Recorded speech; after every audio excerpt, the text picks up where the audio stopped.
আচ্ছা, এইটো কাতিৰাম চুক।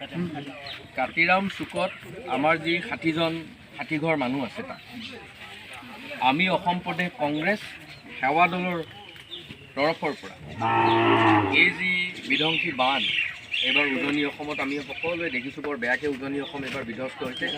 এইবোৰ আমি কোনো কালে এনেকুৱা বান দেখা নাছিলোঁ। আৰু আপোনালোকৰ এই অঞ্চলত আমি যোৰহাট জিলাত বিভিন্ন ঠাইত বিভিন্ন মানুহে এবাৰ সহায় সহযোগিতা কৰিছে। চৰকাৰৰ মুখলৈ কোনো বাট চাই থকা নাই। গোটেই NGO হওক, যোনে যেনেকৈ পাৰিছে, শিল্পীয়ে হওক, সকলোৱে ৰাইজক সহায় কৰাৰ কাৰণে উঠি পৰি লাগিছে।